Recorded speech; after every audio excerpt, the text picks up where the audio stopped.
Psychopaths ऐसे twisted mind वाले लोग होते हैं जिन्हें देखकर आप पता नहीं लगा सकते कि वो इतनी डेंजर, नार्सिसिस्ट और एंटी सोशल पर्सनैलिटी वाले इंसान हैं। आज के इस वीडियो में देखेंगे कुछ ऐसे साइकोपैथ्स जिनके बिहेवियर ने पूरी दुनिया को सोचने पर मजबूर कर दिया कि उनके आसपास रहने वाले सिंपल से दिखने वाले लोग इतने खतरनाक भी हो सकते हैं। इन सभी साइकोपैथ्स की पर्सनैलिटी से कुछ पर्सनैलिटी ट्रेट्स कंक्लूड करेंगे जिससे आप साइकोपैथ पर्सनैलिटी को अच्छी तरह से समझ सको। सबसे पहला आता है टेड बंटी। जब वर्ड आता है ना सीरियल किलर, तो जो नाम सबसे पहले लिया जाता है वो है टेड बंटी।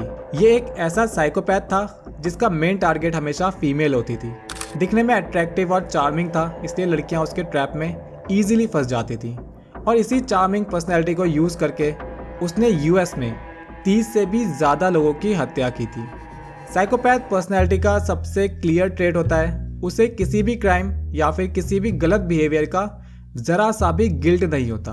टेड बंटी के फाइनल मेंटल डायग्नोसिस इंटरव्यू में डॉक्टर जेम्स के सामने उसने डिस्क्राइब किया कि कैसे उसके पोर्नोग्राफी एडिक्शन का कितना अहम रोल रहा उसके इन सारे क्राइम्स के पीछे। इस साइकोपैथिक केस से हमें पता लगता है कि साइकोपैथ्स सुपरफिशियली चार्मिंग हो सकते हैं, आपके बहुत अच्छे दोस्त बनने के बाद भी आपको हर्ट कर सकते हैं और इसमें उन्हें जरा सा भी गिल्ट फील नहीं होगा।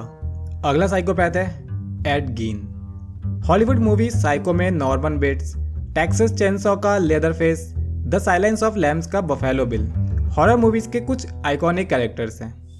और सरप्राइजिंगली ये सभी कैरेक्टर एक ही इंसान से इंस्पायर्ड है और वो है एड गीन, जिसको द बचर ऑफ प्लेन फील्ड के नाम से जाना जाता है। ये वर्ल्ड के मोस्ट डेंजरस साइकोपैथ्स में से एक है जो ग्रेव रॉबिंग करने के अलावा वुमेन को मार के उनकी बॉडी के अवशेषों से अपने फार्म हाउस को डेकोरेट करता था और उसी स्किन से क्लोथिंग के लिए अलग अलग तरह के आइटम्स प्रिपेयर करता था। जब वो पकड़ा गया तब उसके फार्म हाउस से ह्यूमन स्किन से रैप्ड चेयर, लैंप और कई तरह का सामान मिला था। एड गीन के केस में सामने आया कि बचपन से ही उसकी मदर उसके साथ काफी स्ट्रिक्ट थी। उसे दूसरे बच्चों से मिलने नहीं दिया जाता था, जिस वजह से उसकी सोशल स्किल्स खत्म हो गई थी। उसकी मदर काफी रिलीजियस थी और उसे भी बचपन से ओल्ड टेस्टामेंट्स पढ़ने को फोर्स किया जाता था, जहां से उसके माइंड में औरतों के प्रति निगेटिविटी भर गई थी।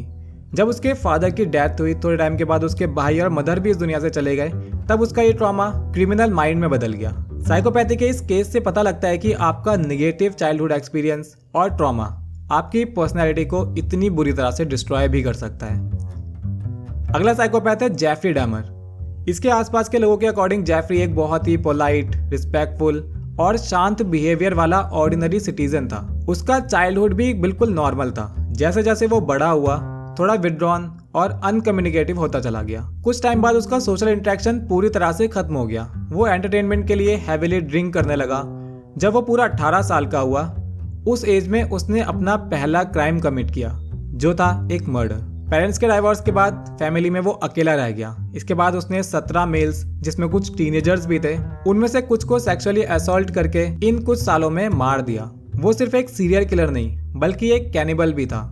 इस केस से सामने आता है कि पेरेंट्स का सेपरेशन और एल्कोहलिज्म इंसान के सोचने समझने की एबिलिटी को कितना अफेक्ट कर सकता है। और जेफरी जैसा पोलाइट और काम दिखने वाला इंसान भी इतना डेंजरस हो सकता है। अगली साइकोपैथ है लियोनार्डो सियानसियुली। काला जादू, इंसान की बलि, ये सब मूवीज में देखा जाता है, लेकिन लियोनार्डो एक इटालियन सीरियल किलर थी जिसने अपने बच्चों की सेफ्टी को इंश्योर करने के लिए उनकी लंबी उम्र के लिए 3 लोगों की बलि दे दी। इसकी अर्ली लाइफ की बात करें तो अपनी यंग एज में वो 2 बार अपनी लाइफ खत्म करने की कोशिश कर चुकी थी। शादी के बाद उसने एक शॉप ओपन की और अपनी लोकेलिटी में एक नाइस, जेंटल वुमेन, एक केयरिंग मदर और एक अच्छी नेबर के तौर पर पॉपुलर हो गई। लियोनार्डो अपनी शादी के बाद 17 बार प्रेग्नेंट हुई। 3 बच्चे मिसकैरेज की वजह से जन्म नहीं ले सके। 10 बच्चे यंग एज में ही इस दुनिया से चले गए। तो जो बाकी 4 बच्चे बचे थे उनको लेकर वो काफ़ी ओवर पोजेसिव, ओवर प्रोटेक्टिव हो गई थी। एक फॉर्च्यून टेलर ने उसे वार्निंग दी और उसे बार बार ये बताया जाता था कि उसकी शादी होगी, बच्चे होंगे, पर वो ज़्यादा टाइम तक जिंदा नहीं रह पाएंगे। एक और पाम रीडर ने उसे बताया कि उसके हाथ में प्रिजन और क्रिमिनल असाइलम दिख रहा है।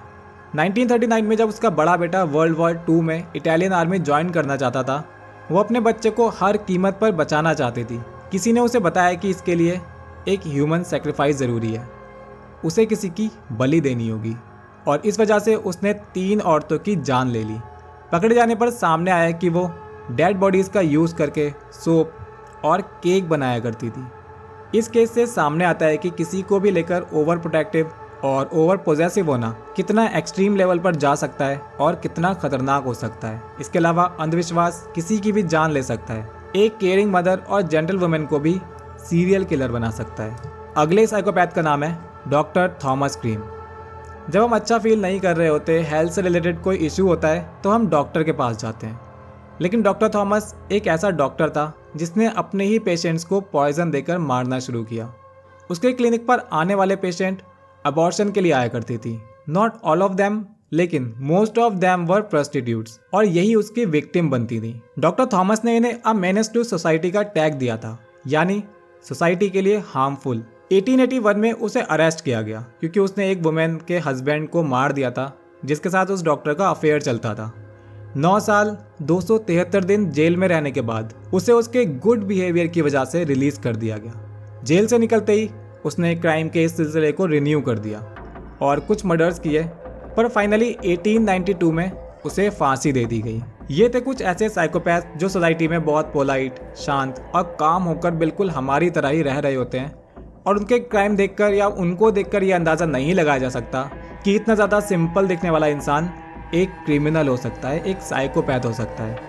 अगर आप इंडियन साइकोपैथ्स के बारे में जानना चाहते हैं तो कमेंट करके बता सकते हैं इस सीरीज़ को कंटिन्यू करना चाहिए या नहीं। अपना ओपिनियन ज़रूर दीजिए। वीडियो को शेयर कर देना अपने दोस्तों के साथ। Subscribe the psychology classes for more.